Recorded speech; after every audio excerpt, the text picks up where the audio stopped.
Même entourée d'informations et de solutions rapides, l'anxiété continue de croître comme une épidémie silencieuse de notre époque. Lao Tse, il y a plus de 2000 ans, écrivait que « Celui qui vit en harmonie avec le Tao ne lutte pas contre le courant du temps ». La question est directe. Si nous avons déjà accès à tant de techniques modernes, pourquoi insistons-nous encore à vivre comme des étrangers à l'intérieur de notre propre esprit ? Le taoïsme indique que la cause réside dans le fait que nous ignorons les rythmes naturels qui soutiennent la vie. Ce n'est pas un problème technologique, mais existentiel. La précipitation, l'excès et le déséquilibre se sont transformés en un mode de vie. La question qui demeure est, jusqu'à quand supporterons-nous ce poids sans nous briser de l'intérieur ? La chaîne Solstice est née précisément pour répondre à des dilemmes comme celui-ci, en unissant philosophie, spiritualité et psychologie appliquée. L'objectif est simple, créer un espace de clarté au milieu de l'excès de bruit mental qui caractérise la modernité. Ce contenu a été conçu pour ceux qui recherchent un sens et désirent des outils réels pour affronter l'anxiété et la dépression. Vous êtes au bon endroit si vous sentez que vous avez besoin de plus d'équilibre. Mais allons au-delà des concepts vagues. Pensez à quelque chose de concret. En 2019, la dépression était déjà la principale cause d'incapacité dans le monde. Cela signifie que nous ne sommes pas face à un problème individuel, mais à une faille collective dans notre manière de vivre. C'est dans ce contexte que le taoïsme réapparaît, non comme un exotisme culturel, mais comme une sagesse pratique. Lao Tse n'a pas offert de dogme, mais des principes qui se relient directement à la vie réelle. Si nous négligeons la simplicité, la contemplation et l'équilibre, le prix se paie en symptômes psychiques dévastateurs. C'est ce choc de conscience que nous devons affronter. Il ne s'agit pas d'une théorie distante, mais d'une urgence vitale. Vous pouvez vous demander « Et que peut m'enseigner le taoïsme aujourd'hui, au milieu d'une routine de travail, d'études et d'exigences ?» La réponse réside dans 4 pratiques centrales qui traversent le temps et restent pertinentes. Elles n'exigent pas une foi aveugle, mais une disposition à se reconnecter au flux naturel de la vie. Vivre en harmonie avec ce qui est, agir sans effort, cultiver le calme et équilibrer les opposés. Voilà les clés pour restructurer l'esprit dans un monde d'excès. Ce que l'on gagne n'est pas un état mystique inaccessible, mais un soulagement réel. Moins d'anxiété, plus de clarté, plus de vie ressentie dans le présent. Vous pouvez trouver cela trop simple, mais c'est justement dans cette simplicité que réside la puissance transformatrice. Et c'est ici qu'émerge la question qu'on ne peut pas ignorer.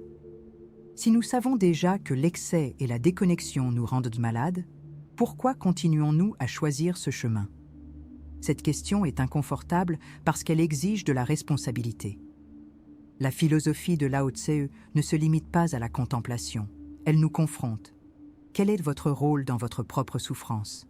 Il ne s'agit pas de culpabilité, mais de conscience. Lorsque l'individu s'éveille à son flux intérieur, il perçoit que le changement n'est pas optionnel, il est nécessaire. Demandez-vous, que perdez-vous si vous continuez à vivre sans équilibre ? Cette réflexion est le premier pas. Le temps joue contre nous, l'anxiété n'attend pas. La dépression ne demande pas la permission. Différer l'affrontement, c'est permettre au chaos intérieur de devenir une routine. Quand Lao Tse parlait du Tao comme du chemin, il ne se référait pas à un futur lointain, mais à l'instant présent qui façonne le suivant. Chaque choix d'aujourd'hui construit l'esprit de demain. C'est pourquoi ce contenu n'est pas seulement une vidéo de plus, mais une invitation à rompre avec des schémas immédiats. Perdre cette opportunité d'apprendre ces principes signifie rester prisonnier du même cycle d'épuisement. C'est pourquoi je vous invite à suivre jusqu'au bout ce voyage à travers les leçons du taoïsme contre l'anxiété et la dépression. Nous allons explorer comment les enseignements de Lao Tse peuvent se transformer en pratiques quotidiennes qui réduisent la douleur émotionnelle et élargissent la sérénité. Ce n'est pas un manuel fermé, mais une ouverture de chemin possible pour votre vie. Si ce sujet résonne en vous, profitez-en et abonnez-vous dès maintenant à la chaîne Solstice. Cela vous garantit l'accès à des réflexions qui peuvent changer votre manière de vivre. Si cela a du sens pour vous, laissez aussi un like, car cela aide à maintenir vivante cette transmission. Au VIe siècle avant Jésus-Christ, la Chine traversait une période de guerre incessante entre royaumes, marquée par l'instabilité sociale et la famine. C'est dans ce contexte que Lao Tseu observa un détail qui semblait invisible aux généraux et aux gouvernants. La véritable force ne résidait pas dans la guerre, mais dans la capacité d'un peuple à préserver son équilibre intérieur, même au milieu du chaos. Il décrivit que, lorsque la rivière déborde, ce n'est pas l'arbre rigide qui survit, mais le bambou qui se courbe. Cette observation, en apparence simple, contenait un code de survie psychologique. La rigidité détruit, la flexibilité protège. Cette leçon a traversé les siècles, mais elle demeure ignorée dans notre routine moderne. La question est, avons-nous réellement appris? Pendant que les armées se disputaient des territoires, les paysans qui vivaient proches de la nature et ajustaient leur rythme au flux des saisons étaient ceux qui résistaient le mieux au stress et à la pénurie. Ils n'avaient pas de pouvoir, mais ils avaient une syntonie avec les cycles. Aujourd'hui, nous répétons l'erreur des rois qui croyaient tout contrôler par la force. Nous essayons de dominer le temps, d'accélérer les résultats, d'accumuler des engagements. Le coût est élevé, un esprit en état d'alerte permanent. Le parallèle est clair, si nous ne nous reconnectons pas à ce flux, l'anxiété devient inévitable. Et comme dans ces guerres, ce ne seront pas les plus forts qui survivront, mais les plus adaptables. Ignorer cette logique n'est pas seulement un détail culturel, mais un risque concret pour la santé. Les données actuelles montrent que les troubles anxieux et dépressifs touchent déjà plus de 300 millions de personnes dans le monde. L'épidémie émotionnelle moderne ressemble à l'effondrement d'un empire. Elle croît de manière silencieuse, jusqu'à ce que plus personne ne puisse l'ignorer. Lao Tseu dirait que cela n'arrive pas soudainement, mais que c'est le résultat de vivre à contre-courant du Tao. Imaginez le coût si nous continuons sur cette trajectoire.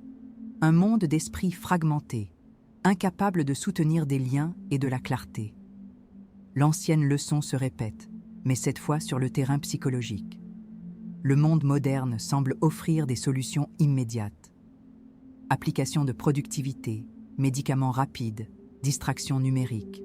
Mais est-ce que cela résout vraiment le problème ou ne fait que masquer sa racine? La philosophie taoïste nous incite à nous méfier des raccourcis. La guérison réside dans la reconnexion à l'essentiel et non dans l'accumulation d'outils artificiels. C'est un choix inconfortable, car il exige un détachement de l'excès et une acceptation de la simplicité. Cette ambiguïté retient notre attention. Nous savons ce que nous devrions faire, mais nous résistons à agir. La question s'impose.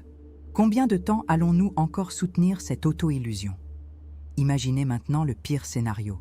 Continuez sur cette route de l'excès, reportez les changements, jusqu'à ce que les symptômes deviennent invalidants. Il ne s'agit pas seulement de souffrir, mais de perdre des relations, des opportunités et la clarté même du but. La dépression ne détruit pas du jour au lendemain, mais mine lentement l'énergie vitale. Ce qui était entre nos mains se perd parce que nous n'avons pas écouté les signes. C'est exactement ce que les taoïstes appelleraient « vivre en dehors de la voie ».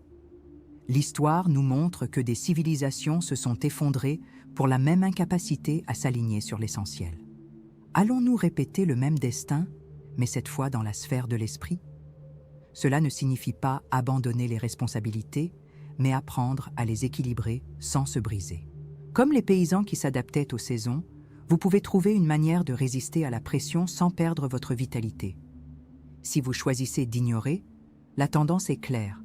Plus de symptômes, plus de vide, plus d'éloignement de soi-même. La décision est inévitable. Continuer à accélérer vers l'effondrement ou s'arrêter pour s'aligner au Tao. C'est pourquoi cette vidéo est une invitation à plonger dans les 4 pratiques centrales que Lao Tseu nous a laissées. Elles ne sont pas une théorie distante, mais des clés applicables au quotidien moderne, de la routine de travail aux relations personnelles. Chaque pas que vous apprendrez ici peut faire la différence entre vivre dans une tension permanente ou trouver la sérénité au milieu du chaos.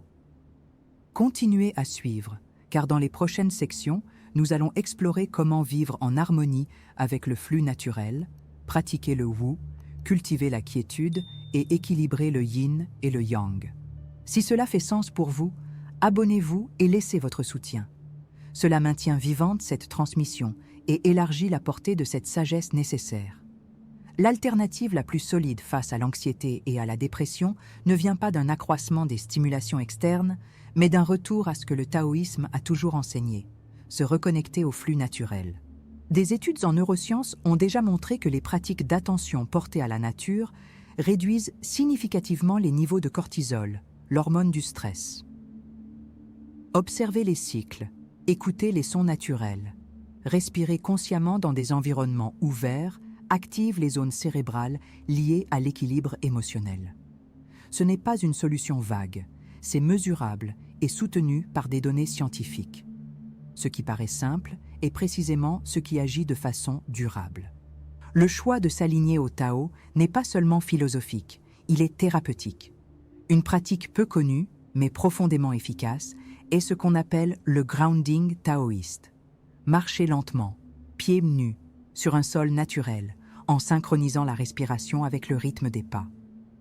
Des recherches en physiologie montrent que ce contact direct réduit les inflammations systémiques et améliore la régulation autonome. Dans le taoïsme, cela représente s'ancrer dans le présent, en dissolvant l'anxiété qui naît de la vie tournée vers le futur. En alignant le corps, la respiration et le sol, nous interrompons le cycle mental accéléré. Cette technique simple rompt des schémas communs, car elle nous ramène à l'instant réel, où l'esprit perd l'habitude d'anticiper des catastrophes. Elle est pratique, accessible et transformatrice. En revanche, les alternatives les plus répandues, comme la consommation excessive de stimulants, l'usage abusif des réseaux sociaux ou même la médicalisation sans suivi approfondi, ne produisent qu'un soulagement temporaire. Elles créent une dépendance, renforcent le besoin de fuite et rendent l'esprit encore plus vulnérable au vide. L'effet secondaire est évident. Plus nous cherchons à fuir, plus nous nous éloignons de nous-mêmes. Lao Tse avertissait que résister au flux, c'est gaspiller l'énergie vitale. La vie moderne, en insistant sur ses palliatifs, ne fait que prolonger la douleur. Le taoïsme indique une autre voie, ne pas fuir, mais intégrer.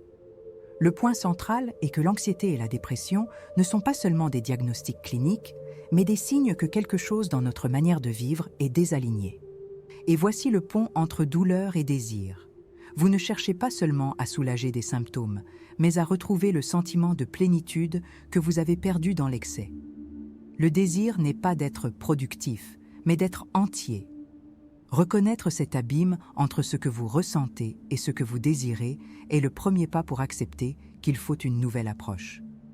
Le taoïsme l'offre sans mysticisme. Des pratiques directes qui restaurent l'équilibre. Mais ignorer ce chemin signifie perpétuer la fragmentation. Le conseil que nous devons retenir est simple.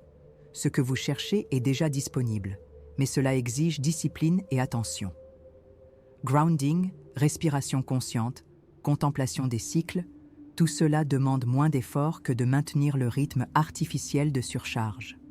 La science le prouve et la philosophie le confirme. S'aligner sur le naturel n'est pas un retour en arrière, c'est un progrès psychologique. Ceux qui restent prisonniers des raccourcis modernes accumulent des effets secondaires, tandis que ceux qui choisissent le Tao expérimentent des résultats constants. Le moment de décider, c'est maintenant, car différer signifie renforcer le cycle de l'anxiété. La question est, que choisirez-vous ?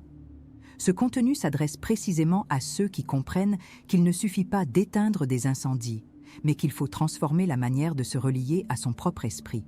Tout au long de la vidéo, vous découvrirez des pratiques applicables immédiatement et qui, soutenues dans le temps, restructurent la façon de gérer les tensions. Chaque idée révélée ici est une clé pour dissoudre les couches d'anxiété accumulées. Mais si vous vous arrêtez maintenant, vous continuerez à vivre dans le même schéma qui engendre la souffrance. Le risque est de perdre l'opportunité de rompre un cycle qui épuise peut-être déjà votre énergie vitale. Par conséquent, si cette réflexion a fait sens, je vous invite à aller au-delà de l'écoute passive. Écrivez dans les commentaires la phrase « Je choisis de vivre en harmonie avec le Tao ». Ce simple geste est plus que symbolique. C'est un engagement public envers votre propre transformation. L'acte d'écrire renforce neurologiquement l'intention et fortifie la disposition à la pratique. Continuez à suivre jusqu'à la fin, car chaque étape de cette vidéo va approfondir ce chemin de guérison et de clarté. Le moment d'agir, c'est maintenant, et l'engagement commence avec vous. Lorsque nous regardons la psychologie contemporaine et des traditions comme le taoïsme et le bouddhisme, nous trouvons un point de convergence. L'esprit tombe malade lorsqu'il s'éloigne du présent. L'anxiété, c'est se projeter dans des futurs qui n'existent pas encore. La dépression, c'est s'emprisonner dans des passés déjà révolus. Le taoïsme appelle cela perdre le chemin. Le bouddhisme, ignorance fondamentale. En termes cliniques, le cerveau surchargé active constamment l'axe du stress, libérant des hormones qui usent le corps et l'esprit. La spiritualité, donc, n'est pas du mysticisme, mais de la science vécue. Ignorer ce principe, c'est choisir de vivre en friction constante avec la réalité. Des études récentes en psychologie positive montrent que les pratiques contemplatives réduisent jusqu'à 40% la récurrence des crises d'anxiété chez les patients diagnostiqués. Cela signifie qu'appliquer des techniques simples comme le grounding ou la respiration consciente peut avoir un impact comparable à des traitements médicaux complémentaires. De plus, des recherches sur la méditation indiquent que 8 semaines de pratique régulière modifient structurellement des régions cérébrales associées à la mémoire et à la régulation émotionnelle. Dans le taoïsme, cette transformation est décrite comme un retour à l'état de harmonie. Ce sont des données qui confirment ce que les maîtres spirituels indiquaient déjà depuis des siècles. L'équilibre intérieur n'est pas un mythe, mais un résultat concret. En revanche, différer l'affrontement de l'anxiété et de la dépression a des effets secondaires sévères. Chaque année sans traitement adéquat augmente de 10% le risque de complications physiques associées, comme les maladies cardiaques et immunologiques. Sur le plan spirituel, chaque report renforce des schémas de déconnexion qui se cristallisent en habitudes de fuite. Le taoïsme alerte. Plus nous résistons au flux, plus l'énergie vitale est drainée. C'est la loi de l'inertie psychologique. Plus le problème dure, plus il devient difficile à inverser. L'attente impose un prix trop élevé. Ce que beaucoup ne perçoivent pas, c'est qu'il y a une douleur à rester immobile. Elle mine l'énergie, draine la motivation et normalise la sensation de vide. Avec le temps, cette paralysie devient un mode de vie. Et c'est précisément ce que le taoïsme appelle perdre le Tao, vivre en dehors du chemin. En revanche, ceux qui initient de petits changements expérimentent un cycle inverse. Chaque pratique nourrit la vitalité, qui à son tour renforce la discipline, créant un cercle vertueux. La différence entre les deux scénarios réside uniquement dans le moment de la décision. Le choix, inévitablement, façonne le destin. Par conséquent, la question n'est pas de savoir si ce chemin fonctionne, mais si vous êtes prêt à rompre avec l'inertie dès maintenant. La spiritualité taoïste nous rappelle que tout flux commence par un geste simple, et la psychologie confirme que des habitudes soutenues transforment les réalités. Le gain est clair, équilibre, sérénité et force intérieure. La perte est tout aussi claire, une vie de plus en plus envahie par des symptômes et des limitations. L'invitation est d'agir tant qu'il est encore temps, car le temps est la ressource la plus rare.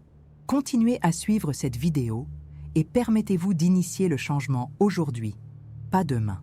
Peut-être que la véritable question n'est pas « comment vaincre l'anxiété ?», mais comment revenir au chemin que nous avons oublié de suivre. Le taoïsme n'a jamais offert de réponse définitive, seulement des voies d'observation qui nous ramènent à l'essentiel. Tout au long de cette vidéo, vous avez été invité à reconnaître que la paix n'est pas quelque chose de lointain, mais un état qui naît lorsque nous cessons de résister au flux naturel. C'est la leçon de Lao Tse. L'équilibre ne se construit pas par la force, mais se révèle au moment où nous abandonnons l'excès. Et maintenant, face à cette réflexion, la question demeure. Où vous détournez-vous de votre propre Tao ? Le bénéfice d'être arrivé jusqu'ici réside dans la prise de conscience qu'il existe une autre manière d'affronter la douleur. Il ne s'agit pas seulement de théorie, mais de pratiques possibles, soutenues par la tradition et la science. Chaque idée explorée n'offre pas un raccourci, mais un retour. Si jusqu'à présent vous croyez que l'anxiété et la dépression n'étaient là que des ennemis à combattre, vous avez peut-être compris qu'elles sont aussi des signes appelant à la reconnexion. Cette perception, en elle-même, est déjà transformatrice. La conscience éveillée est le premier pas vers la sérénité que vous recherchez. Lorsque l'esprit s'aligne au rythme de la vie, la souffrance perd de sa force. Le silence, autrefois redouté, devient un abri. Le temps, autrefois ennemi, devient allié. Le Tao nous rappelle que rien n'a besoin d'être conquis dans la précipitation, mais vécu en harmonie. Et voici l'épiphanie. Ce que vous cherchiez était disponible depuis toujours, attendant simplement votre attention. Tel est le présent de cette réflexion. Retrouvez dans le simple ce qui semblait perdu dans le complexe. Le chemin ne se termine pas dans cette vidéo, ni dans les mots prononcés maintenant. Toute synthèse n'est qu'une ouverture, et toute conclusion une invitation au silence intérieur. Si vous partez d'ici en croyant tout savoir, vous avez perdu l'essence. Si vous partez avec des questions, vous avez trouvé la véritable clé. Car, comme le dit Lao Tse, celui qui sait ne parle pas, celui qui parle ne sait pas. La contemplation continue dans chaque respiration que vous choisirez d'observer. C'est le moment de regarder en vous et de demander « Qu'est-ce qui, dans ma vie, doit être ralenti pour que le flux recommence à me guider ?» Cette réflexion ne demande pas de réponse immédiate, mais de la présence. En partageant votre expérience dans les commentaires, vous renforcez non seulement votre pratique, mais aussi celle de tous ceux qui cheminent à vos côtés dans ce voyage. Car dans le Tao, la guérison est toujours aussi collective. Le simple acte d'écrire peut déjà être une pratique de silence actif, une manière d'intégrer l'esprit au geste. En pensant à tout ce qui a été dit, accordez-vous un instant de pause. Ne courez pas vers la prochaine distraction. N'essayez pas de remplir le silence. Laissez les idées se déposer comme une eau claire dans un lac. Cette contemplation est le véritable appel, plus puissant que n'importe quelle instruction. C'est dans cet espace que le Tao se révèle, sans forcer, sans exiger. Si quelque chose a résonné, partagez-le. Si quelque chose a dérangé, contemplez-le. Le chemin ne réside pas dans la réponse, mais dans le regard que vous vous offrez à vous-même. Et ainsi, avec sérénité, nous avançons. Cette chaîne, Solstice, n'est qu'une extension de ce flux, un espace d'échange, de réflexion et de découverte continue. Il n'y a pas de précipitation, pas de fin, seulement des pas qui s'additionnent dans la même direction. Partagez dans les commentaires ce qui vous a le plus touché et ce que vous souhaitez cultiver à partir d'aujourd'hui. Votre expérience peut inspirer d'autres à reconnaître leur propre chemin. Suivre ce voyage est un choix silencieux, mais puissant. L'invitation est faite et la route demeure ouverte devant vous.